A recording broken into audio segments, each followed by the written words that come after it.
আসসালামু আলাইকুম রহমতুল্লাহ বারাকাতুহ।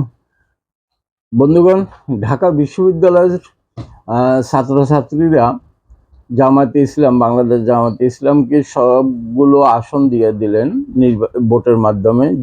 যে ধরনের ভোট হোক, ভোটের মাধ্যমে তারা 28টা আসন সবটাই পেয়ে গেলেন। তারপর থেকে নির্বাচনীয় প্রচার প্রচারণায় দেখা গেছে যে ঢাকা বিশ্ববিদ্যালয়ের ছাত্রছাত্রীরা জামায়াতে ইসলামের টার্গেটে পরিণত হলেন। সংসদ প্রার্থী থেকে আরম্ভ করে দলের সর্বোচ্চ আমির পর্যন্ত ঢাকা বিশ্ববিদ্যালয়ের মেয়েদেরকে নিয়ে কুরুচিপূর্ণ মন্তব্য করে যাচ্ছেন।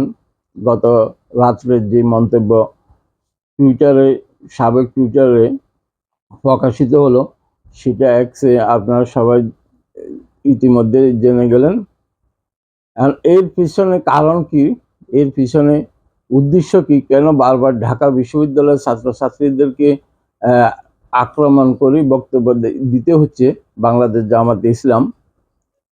এর কারণ কি আপনারা জেনে থাকলে অবশ্যই লাইক কমেন্ট দিয়ে জানাবেন।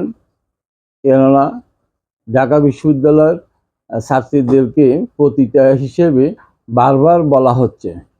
ওরা লেখাপড়া করতে গেছেন, সেখানে তাদেরকে উপাধি দেওয়া হচ্ছে যে ঢাকা বিশ্ববিদ্যালয়ের মদের কারখানা, আড্ডাখানা, এবং যারা শিক্ষা অর্জন করতে আছেন ছাত্রীরা, তারা নাকি পতিতা। বন্ধুগণ, আপনারা জানাবেন আসলে এর পিছনে কারণ কি, এরা বারবার কেন আক্রান্ত হচ্ছে। বিদায় নিচ্ছি, আল্লাহ হাফেজ।